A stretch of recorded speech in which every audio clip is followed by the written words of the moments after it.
மாணவர்களின் சிந்தனைகளை வடிவமைக்க SNS international CBSE fingerprint school. சன்லேண்ட்ல சமைச்சா சக்தி தானா வரும். This summer, meet the magical mermaid at VGP Marine Kingdom from April 12th to May 31st.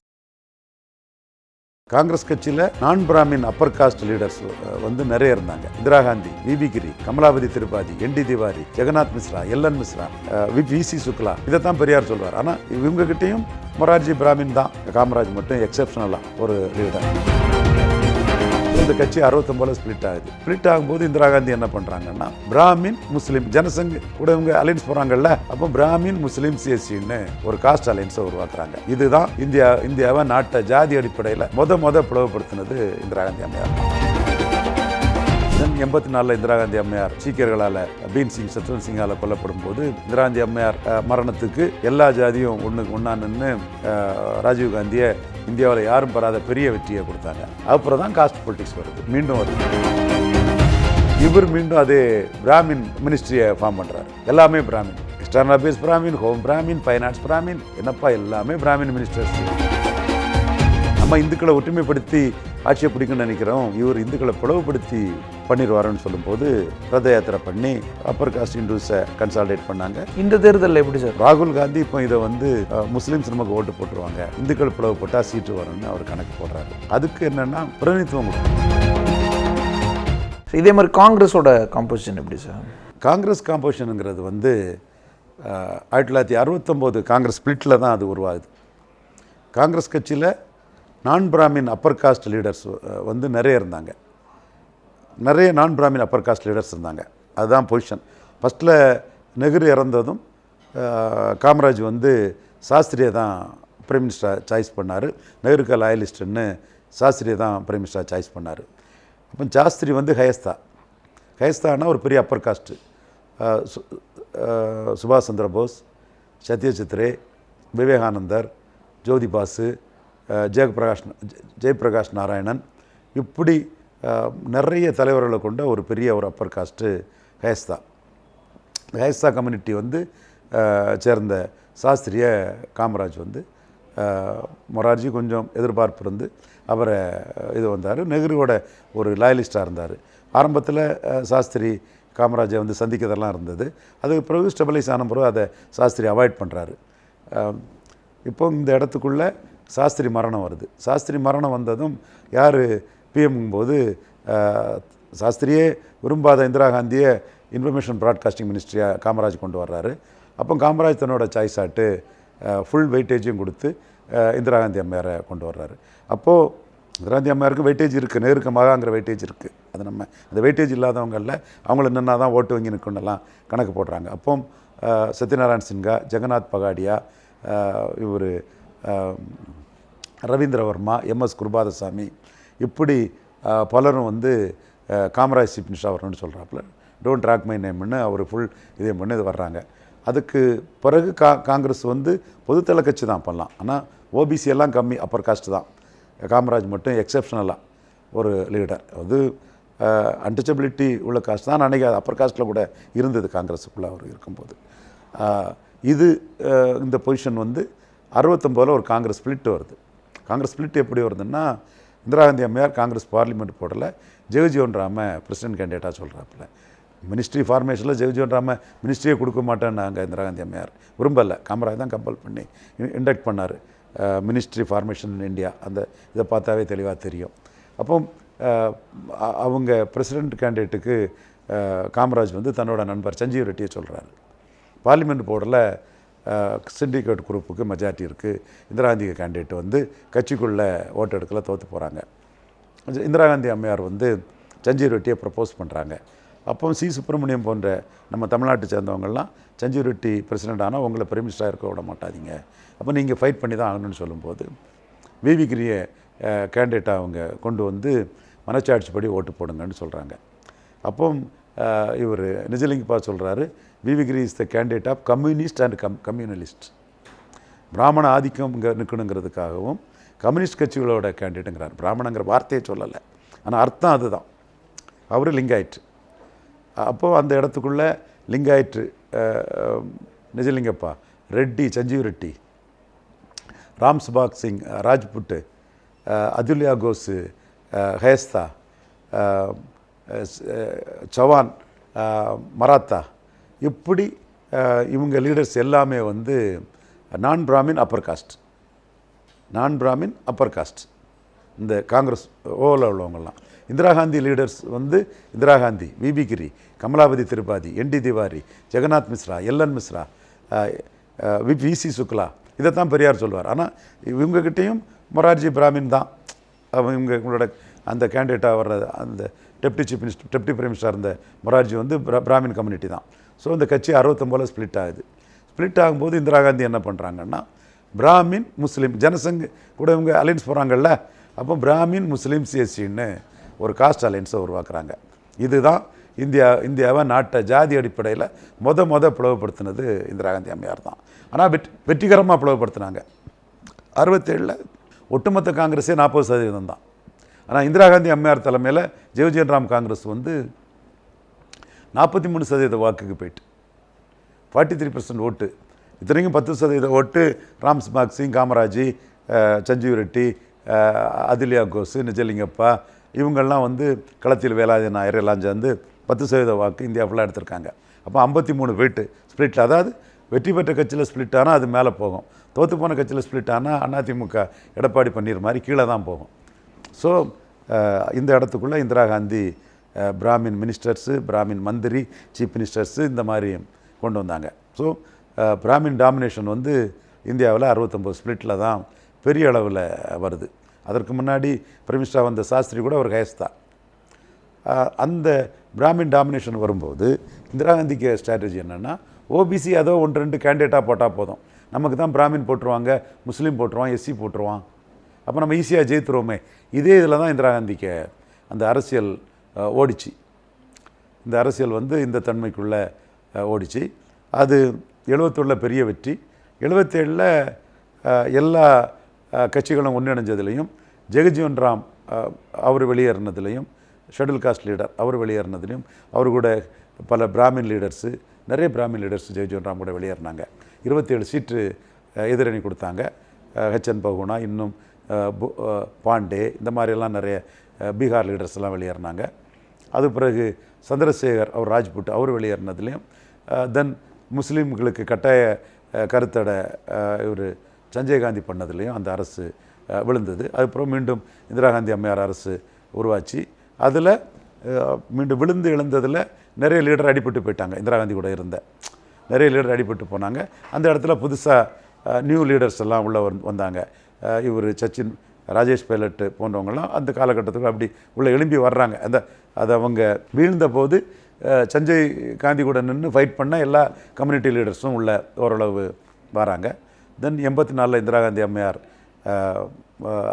சீக்கியர்களால் been Singh, Satwant சிங்கால் கொல்லப்படும் போது பெரிய அலை, அதில் ஜாதியாவது ஒன்றாவது மிகப்பெரிய அலை, எல்லா ஜாதியும் இந்திரா காந்தி அம்மையார் மரணத்துக்கு எல்லா ஜாதியும் ஒன்றா நின்று அப்படியே ராஜீவ்காந்தியை இந்தியாவில் யாரும் பெறாத பெரிய வெற்றியை கொடுத்தாங்க. அப்புறம் தான் காஸ்ட் பொலிட்டிக்ஸ் மீண்டும் வருது. இவர் மீண்டும் அதே பிராமின் மினிஸ்ட்ரியை ஃபார்ம் பண்ணுறாரு. எல்லாமே Brahmin, external affairs Brahmin, home Brahmin, finance Brahmin, என்னப்பா எல்லாமே பிராமின் மினிஸ்டர்ஸு. பார்த்தாரு தேவிலால், அவர் ஜாட்டு. அப்போ அவங்க பிராமினை எதுக்கல அவங்க. அதுதான் நம்ம பொலிட்டிக்ஸுக்கும் அவங்க பொலிட்டிக்ஸுக்கும் ஒரு வித்தியாசம். எங்களுக்கும் வேணும்னு கேட்பாங்க. பாசிட்டிவ் சோஷியல் ஜஸ்டிஸ் நம்ம கேட்கக்கூடிய இந்த பாணி தான். ஆகியர், ஜாட், குஜார், குர்மி ப்ளஸ் முஸ்லீம், இதை எப்படி ஒன்றிணைக்கிறது?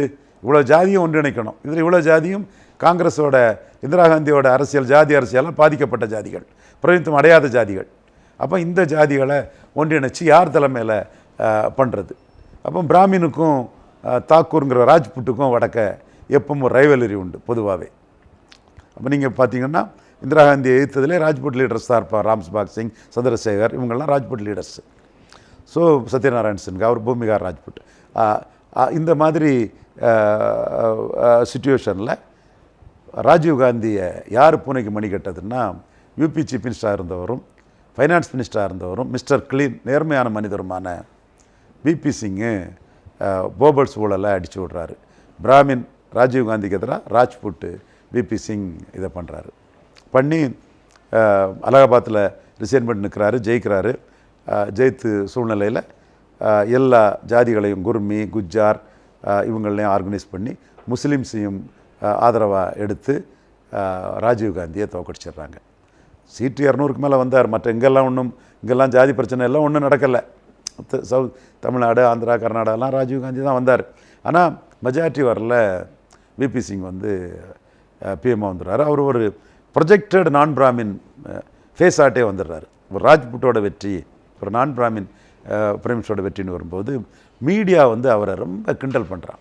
எக்கச்சக்கமாக அளவுக்கு மீறி கிண்டல் பண்ணான். இப்போ பிஜேபி சப்போர்ட்டில் தான் அவர் இருக்கிறார். அவர் ஓங்கி அடிச்சிட்டாரு. மண்டல் கமிஷனை தூக்கி வீசிட்டார். மண்டல் கமிஷனை தூக்கி ஒரே போடா தூக்கி போட்டுட்டார். அதுதான் பெரிய திருப்பு முனை. விபி சிங் பண்ணது இந்திய அரசியலில் பெரிய திருப்பு முனை. மண்டல் கமிஷனை போட்டதும் பிஜேபி பதறிட்டாங்க. நம்ம இந்துக்களை ஒற்றுமைப்படுத்தி ஆட்சியை பிடிக்குன்னு நினைக்கிறோம், இவர் இந்துக்களை பிளவுபடுத்தி பண்ணிடுவாருன்னு சொல்லும்போது ரத யாத்திரை பண்ணி அப்பர் காஸ்ட் இந்துஸை கன்சால்டேட் பண்ணாங்க, ஓபிசி இந்துக்களை எம்பவர் பண்ணாங்க. அது ஒரு ஸ்ட்ராட்டஜி. காங்கிரஸ் வலமும் போகாமல் இடமும் போகாமல் ராமர் கோயில் பிரச்சனையிலையும் சரி, மண்டல் பிரச்சனையிலும் சரி, மணிக்கணக்கில் மண்டலுக்கு எதிராக பேசி அப்பர் காஸ்ட்டு களத்தில் நின்று ஆட்சியை கவிழ்த்த அத்வானி பின்னாடி போக, ஓபிசி கல்யாண் சிங், நிதிஷ்குமார், லாலு யாதவ், முலாயம் யாதவ்னு அவங்க தலைவர்கள் பின்னாடி போக காங்கிரஸ் வடபலத்தில் ரொம்ப பலகீனப்பட்டு போச்சு. இதுதான் அந்த மண்டல் மந்திர் விவகாரம் தான் காங்கிரஸ் வந்து பலகீனப்பட்டு போன ஒரு பெரிய இடம். அதற்கு பிறகு இந்திய அரசியலில் வந்து ஜாதி ஒரு ஜென்டில்மேன் இதாட்டு உள்ளுக்குள்ளே அப்படியே போயிட்டு தான் இருக்கும்.